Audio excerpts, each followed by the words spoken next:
tal? Video tutorial número 5 del curso de MongoDB, en el que vamos a empezar a crear nuestro primer proyecto práctico. Vamos a construir un blog.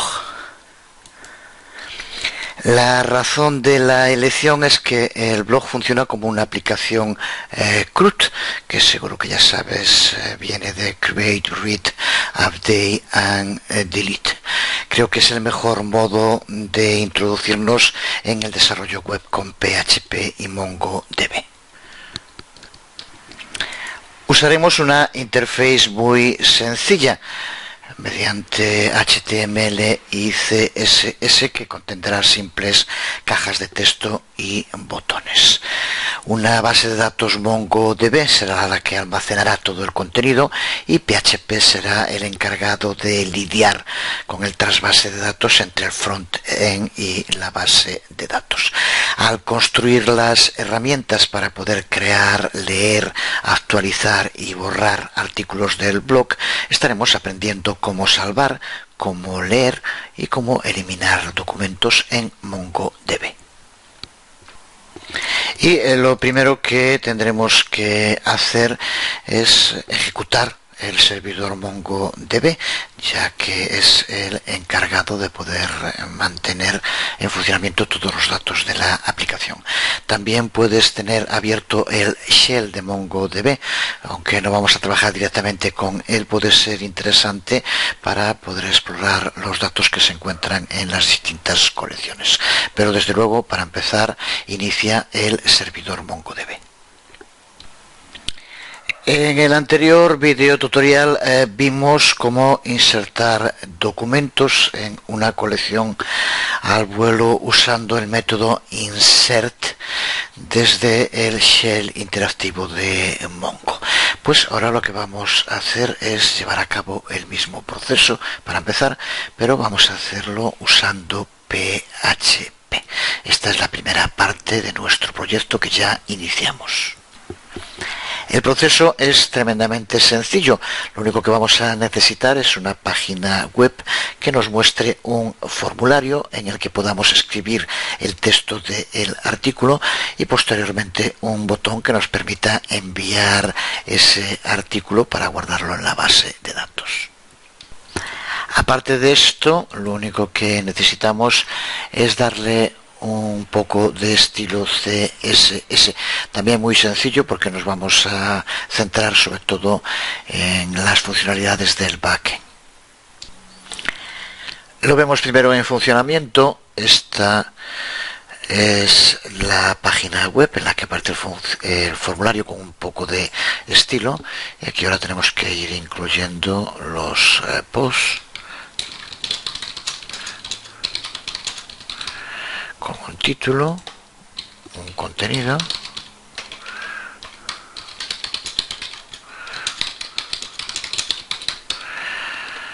y una vez creado el artículo pulsamos en salvar y es enviado a la base de datos. Aquí nos aparece la información de cómo ha sido salvado y un enlace si queremos escribir otro. El contenido se ha guardado desde luego en la base de datos. Vamos ahora a analizar el código. De momento lo que hemos hecho es el creador de post escribiendo un script PHP al que hemos llamado blogspot PHP. Condicionalmente bien muestra un formulario HTML en el que el usuario puede escribir el título y el contenido de un nuevo post del blog, o bien salva los datos enviados por el usuario en MongoDB. Por defecto, cuando la vimos por primera vez, el script muestra el formulario que aquí tenemos. Aquí, como vemos, tenemos el condicional. Si la acción es mostrar formulario, nos muestra este formulario. De no ser así, por tanto, cuando envía datos, es la otra parte en la cual indica que se ha salvado el artículo y muestra un enlace para volver a escribir otro si queremos. Y también hemos escrito un archivo CSS al que hemos llamado Style CSS para aplicar reglas de estilo al código HTML. Vamos a ser, tanto en el nombre de los archivos como en el nombre de los métodos que utilizamos, lo más estandarizados posibles para no estar llevando a confusiones. Por eso el nombre más común que suele dársele a estos archivos CSS es Style, así que vamos a mantenerlo así. Se trata de unas reglas muy sencillas, de momento, para darle un estilo al formulario, que desde luego no nos vamos ahora a poner a explicar. Volvemos al script. Intentamos descifrar ahora lo que hace este script cuando pulsamos en el botón salvar, este botón que tenemos aquí. El comportamiento lo tenemos en la acción en la parte superior, en la que nos indica que cuando se pulse el botón submit, salvar, que lo que hay que hacer entonces es ejecutar save article. Esto es lo que tenemos aquí. Caso de save article, la primera parte del condicional, lo que hace con este try, ejecuta esta primera parte del código. Lo que hace es conectar a MongoDB, seleccionar una base de datos y una colección en la que los datos serán almacenados. En la primera línea de este código, PHP conecta al servidor MongoDB instanciando un objeto Mongo. A continuación utilizamos el método selectDB, que es necesario pasarle un argumento, en este caso bblog. Esto es lo que nos permite seleccionar una base de datos que tiene que llamarse mi blog en el servidor MongoDB. Y por último tenemos que utilizar el método selectCollection. También forma parte del objeto MongoDB, que lo que hace en este caso es indicar la colección que vamos a utilizar y que tenemos que pasarle como argumento, y que aquí en concreto es articles. Y en esta otra parte lo que hacemos es crear un array con los datos enviados al usuario, título y contenido, y también nos hacemos con la fecha de envío automáticamente mediante el uso de MongoDate. Y a continuación, como hacíamos cuando trabajamos con el shell, utilizamos el método insert para insertar en la colección el array que acabamos de crear, al que llamamos article. El método insert, por tanto, ya sabemos lo que hace es almacenar los datos en la colección que le indicamos. Y este array article automáticamente recibe también un nombre de campo, que recuerda que es --id, que es autogenerado de modo automático y que es un object id único del documento BSON, del que ya hablamos en el anterior video tutorial, que es el que nos mostrará una vez que hemos salvado los datos. Por tanto, cuando en esta parte se ejecute el else, recuerda que el if es cuando tiene que mostrar el formulario. Una vez que se envía con el else, nos muestra aquí artículo salvado, id, dos puntos, y ahora aquí con esto de PHP echo article, pasándole el id que se ha generado automáticamente y que es el ID único que referencia el documento que acabamos de pasar. Seguro que te has fijado, porque además ya también lo hemos hecho en el anterior vídeo tutorial, que hemos seleccionado una base de datos y una colección que no existían en MongoDB. No hemos hablado para nada de cómo había que crearlo. Está bien tener esto en cuenta porque es una característica muy conveniente de MongoDB. No tenemos que utilizar nada parecido a declaraciones create database o create table por adelantado, que es lo que tendríamos que haber hecho en MySQL o con cualquier otro tipo de base de datos relacional. Es una enorme ventaja y es tiene también una gran eficacia, sobre todo cuando se escriben programas complejos, no tener que estar creando las bases de datos y las tablas, no digamos ya las estructuras. Esto sí que es eficacia. Me hacía gracia hace unas semanas que corrió por Facebook una supuesta broma en la cual se veía cómo hay que iniciar un programa en Python y en Java, queriendo ponerlo como lo magnífico que es que en Python pues hay que hacerlo con muy pocas líneas, mientras que en Java son muchas más. Yo sigo sin ser capaz de entender qué eficacia tiene eso. Yo, por ejemplo, no estoy utilizando NetBeans y cuando creo un nuevo proyecto en Java, por ejemplo, pues ya me crea todo ese código automáticamente. Yo no sé si habrá alguna persona que escriba eso a mano. Me parece realmente algo que no tiene ni pies ni cabeza, y el que lo escriba a mano, así que yo no sé qué ventaja tiene en ese sentido. Este sí que es un ejemplo claro de cómo se puede reducir el trabajo, ya que el crear la base de datos o crear una tabla no puede hacerse automáticamente, por lo menos no en su totalidad, y no digamos ya las estructuras de las tablas que estamos utilizando. Así que este sí que es un caso concreto, aunque ni mucho menos tampoco solo por eso sería lo que nos llevaría a utilizar NoSQL en lugar de MySQL. Así que una muy mala broma, que yo creo que lo que de verdad puso de manifiesto es que los que se rieron de programar saben muy poquito. Desde luego, cuando uno escribe mucho código siempre le gustan los métodos rápidos, los atajos. Vamos a ver ahora, por ejemplo, un método rápido para poder seleccionar una base de datos y una colección, que es lo que hacemos aquí con SelectDB y SelectCollection, sin tener que utilizar estos dos métodos.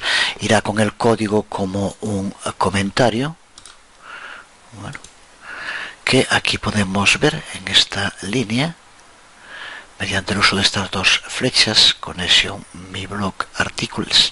Le estamos también indicando que utilice dentro de esta base de datos MyBlock la colección Articles.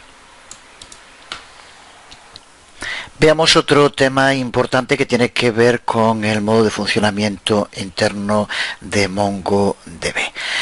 Tenemos que saber que cuando invoquemos un método insert, como lo que estamos haciendo ahora, el control del programa no va a esperar a recibir una respuesta desde la base de datos MongoDB. Solo se dirige a MongoDB para insertar el documento y luego inmediatamente, sin esperar respuesta, sigue con la ejecución del resto del código. La inserción real y lo que se conoce como pull connection, el agrupamiento de las conexiones, es atendido por el propio MongoDB. Es un método asíncrono para insertar documentos en MongoDB y es el comportamiento por defecto. Si queremos cambiar esto y queremos esperar por la respuesta desde la base de datos, entonces vamos a tener que enviar un argumento opcional, el argumento save, pasándole como valor true. Esto es un argumento para el método insert. Recuerda que por defecto save está configurado como false. Ponemos también como comentario una alternativa al try en el caso de que quisiéramos que esperara por la respuesta desde la base de datos MongoDB después de haber llevado a cabo la inserción. Sería un código como el que podemos ver aquí. El programa espera a que la base de datos MongoDB responda al comando insert.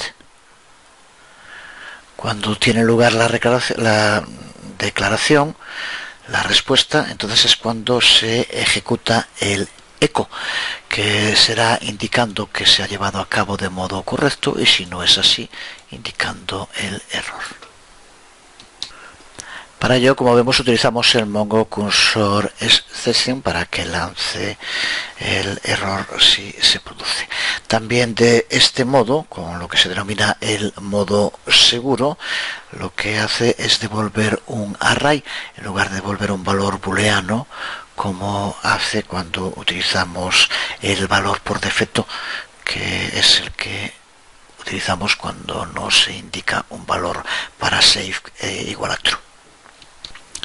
Usar uno o otro de las dos versiones que aquí vemos hay que estudiarlo dentro de cada caso de uso. Resumiéndolo mucho, tiene que ver con qué queremos que prime, la velocidad o la seguridad.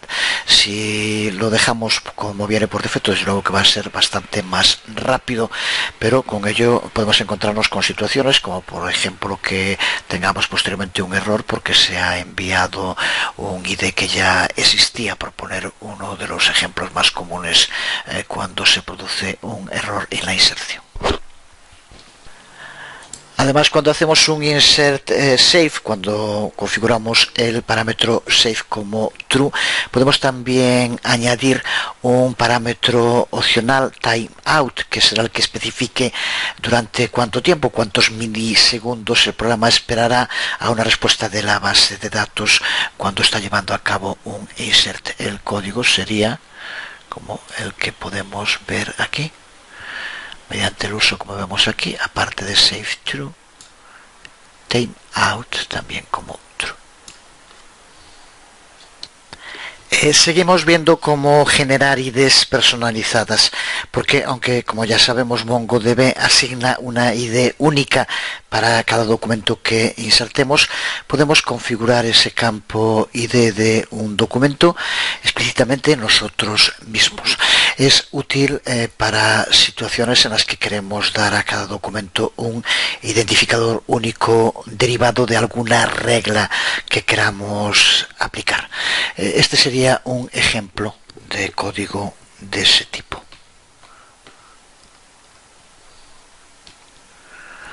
Lo que hace en este caso es utilizar el hash Unix del timestamp, del momento en el cual se inserta, y el valor que tenga username para crear una ID personalizada.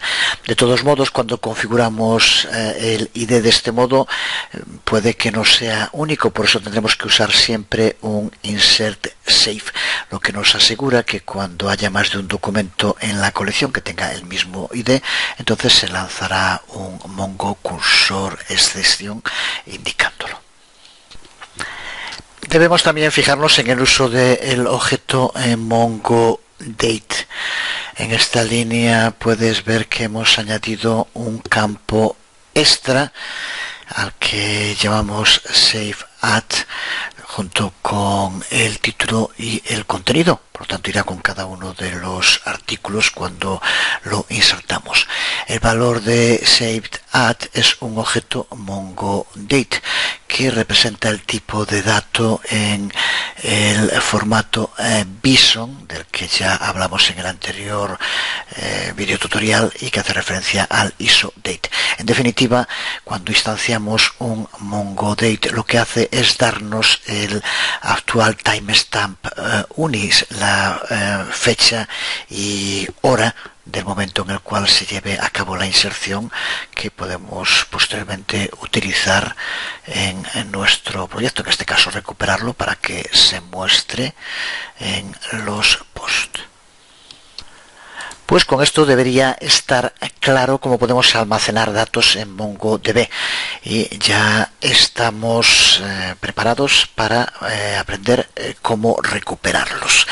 En el anterior video tutorial ya vimos cómo podemos utilizar el método find dentro de una colección para obtener los documentos que forman esa colección. Lo hicimos usando el shell interactivo de Mongo. Ahora vamos a hacerlo programáticamente usando PHP, como hicimos con insert. Así que vamos allá. Para ilustrar cómo recuperar artículos de una base de datos, vamos a construir la página principal de nuestro blog, que mostrará el título y un extracto del contenido de cada artículo almacenado en la base de datos. Al pulsar en el artículo nos llevará a otra página en la que podremos ver el contenido completo del artículo, que es como suele ser en la mayoría de los blogs. Posteriormente veremos cómo en esa otra página, además del texto completo del artículo, se podrán también añadir comentarios. Pero de momento vamos a ver esta primera parte. Vamos a crear, por tanto, dos nuevas páginas. Una vamos a llamarle blogs PHP y otra blog PHP. Lo vemos primero en funcionamiento como hicimos antes. Aquí estamos en la página. Ya dije que estoy trabajando desde NetBeans y esta es la página. También he configurado como por defecto del proyecto, pero que es blogs.php. Aquí lo vemos. Esto es contenido que he enviado con el formulario a la base de datos. Podría seguir incluyendo todos los que quisiera. Y ya ves cómo aparece aquí un encabezamiento general y el título de cada uno de los pods y una parte del contenido y un enlace leer más, en el cual al pulsar, como vemos, nos lleva a otra página, la página blog.php, con el ID en concreto del artículo sobre el cual he pulsado, que en este caso es el primero y tiene un tamaño igual. De momento no tiene enlace para volver, pero podemos hacerlo así. Estos que son más largos, al pulsar, observa como aquí acaba donde pone pulsando un artículo, leer más, y aquí sigue, nos llevará a otra página. En fin, aquí aparece completo. Pues una vez que tenemos claro el funcionamiento, que ya digo es como suele ocurrir en la mayor parte de los blogs, vamos a analizar el código. Si analizamos el código de blogs.php, en la primera parte lo que hacemos es conectar a la base de datos y seleccionar la colección que queremos utilizar. Hasta aquí nada nuevo, toda esta parte exactamente como lo ya visto. Y a continuación, aquí lo que hacemos es invocar el método find en la colección para recuperar todos los documentos que se encuentran en esa colección.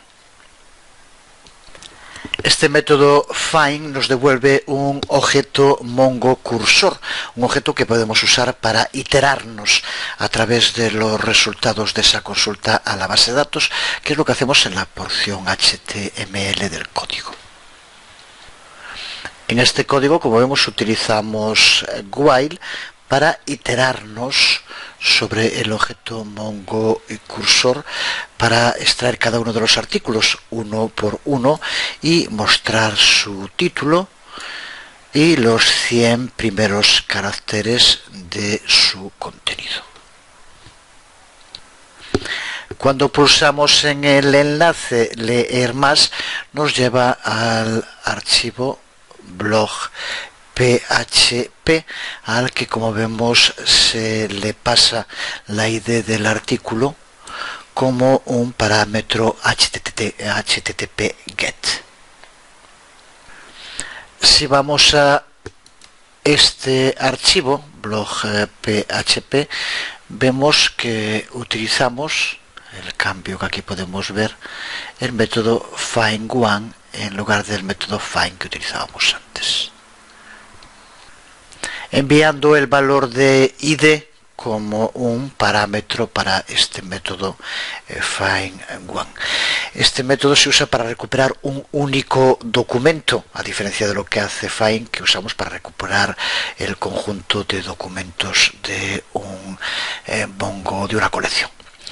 Así que aquí ahora, al tener un único documento, lo hacemos en esta línea, en el cual, a partir del ID que se nos pase, sabremos cuál es el documento que tiene que recuperarse. En pseudocódigo, aquí lo que hacemos es decirle a MongoDB que nos devuelva un documento que tiene el ID que aquí especifiquemos. Tiene como resultado lo mismo que cuando en SQL utilizamos el select from. Aquí sería articles where ID igual y el valor que se le pasara.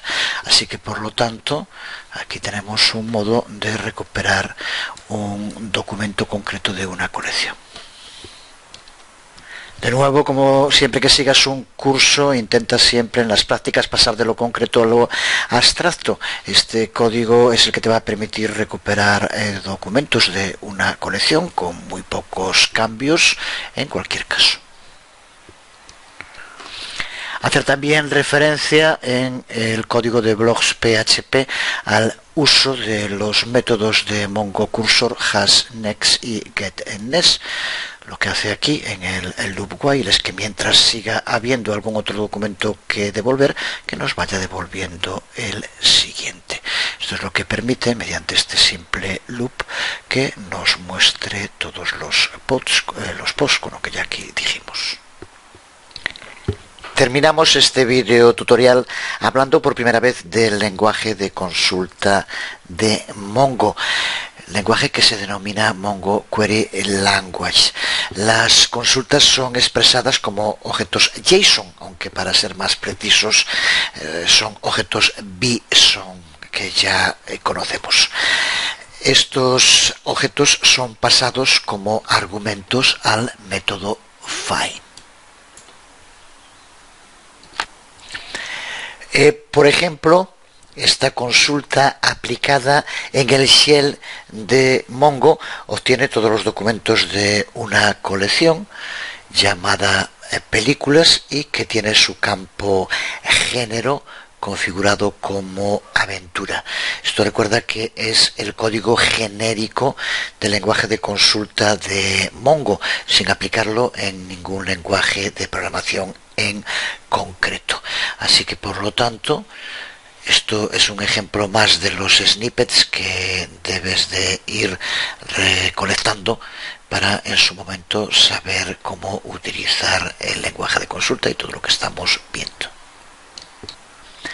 Para hacer lo mismo en PHP tenemos que invocar el método find y tenemos que hacerlo dentro del objeto que represente a la colección películas, y como vemos la consulta se realiza como un array asociativo. Podemos del mismo modo especificar varios parámetros. Aquí lo vemos de nuevo como array asociativo, pero ahora pasamos género comedia año 2011. Cuando no pasamos ningún argumento de consulta al método find, como aquí podemos ver, obtenemos un array vacío por defecto. En el caso de MongoDB lo que obtenemos es un JSON, un objeto JSON vacío, y hace que esto concuerde con todos los documentos que haya en la colección. Este sería el modo para poder recuperar todos los documentos que formen parte de la colección películas. Con esto debería estar claro cómo recuperamos la información, los documentos desde la base de datos. Y ahora vemos cómo podemos acceder a ellos. Esto se hace mediante el uso del objeto MongoCursor, porque cuando ejecutamos una consulta en MongoDB mediante el uso del método find, que es lo que acabamos de ver ahora, MongoDB lo que nos devuelve es un cursor, y lo que vamos a tener que hacer después es iterarnos sobre este cursor para recuperar los documentos que concuerden con la consulta que hemos hecho. Así que por lo tanto recuerda que en PHP el valor de retorno del método find es un objeto MongoCursor.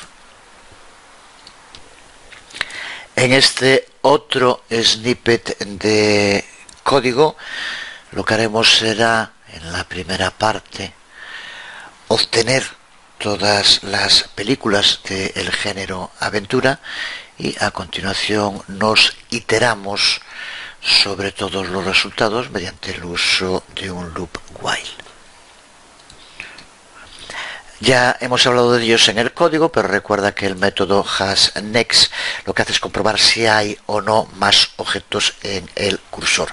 Y lo que hace getNext es devolver el siguiente objeto al que apunta ese cursor y luego avanza al siguiente dentro del cursor.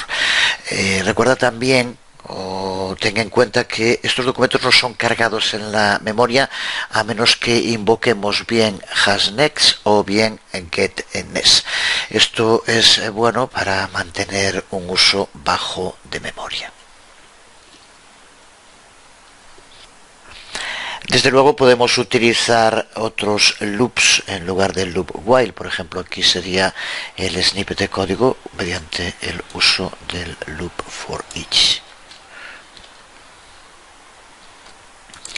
en la que, como vemos, utilizamos el método count del objeto Mongo cursor. Este método count lo que hace es devolver el número de objetos que se encuentran en el cursor. Comprobamos si este número es 0.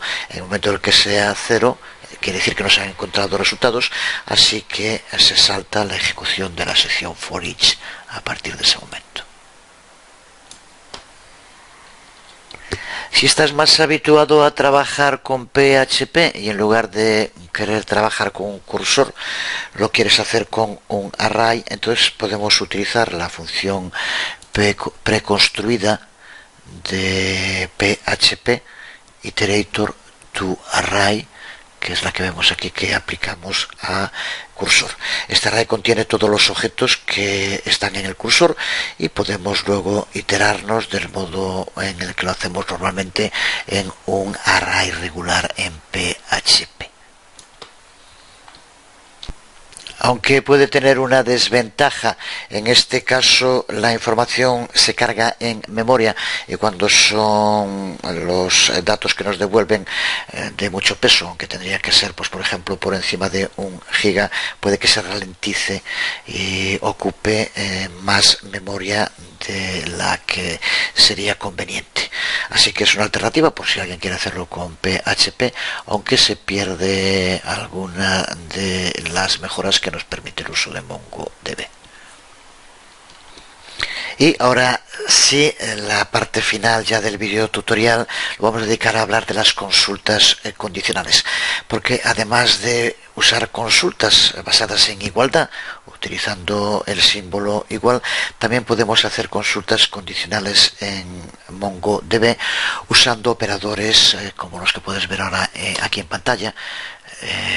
En un momento daré una página donde puedes verlos todos más en detalle y que hacen referencia a utilizar operadores como puede ser mayor que, menor que, por ejemplo. Aquí puedes ver de nuevo un snippet con el uso de los operadores condicionales más comunes. Lo voy a ir incluyendo dentro del código como comentarios porque creo que es el sitio donde mejor puede guardarse y desde donde puedes acceder en cualquier momento para verlo y sobre todo para utilizarlo, para practicar, que no voy a repetir una vez más que es la clave para llegar a dominar cualquier lenguaje de programación. Aquí vemos cómo utilizar mayor que, menor que, mayor o igual que, menor o igual que esté entre dos valores, entre 100 y 200 por ejemplo, o que sea distinto de. Así que aquí estos operadores condicionales, los más comunes, con ejemplo de código práctico.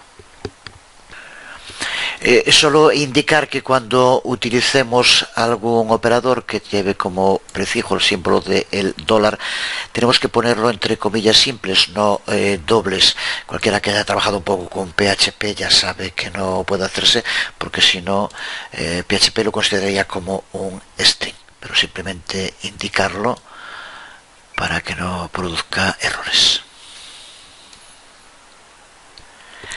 Para profundizar en todo lo que tiene que ver con estos operadores condicionales y con otros tipos de operadores, aquí tienes la página dentro de la documentación MongoDB en el cual puedes verlos con ejemplos prácticos también. Y una vez más insistir en que si quieres llegar a dominar este lenguaje, familiarizarte con su documentación oficial es imprescindible. Pues quedamos aquí por hoy. Seguiremos con el proyecto en el próximo video tutorial. Creo que por hoy hemos tratado temas importantes y que hay que ir digiriendo. Practica mucho, es la clave para llegar a dominar cualquier lenguaje. Repito, nada más, os hablo Jesús Conde, nos vemos.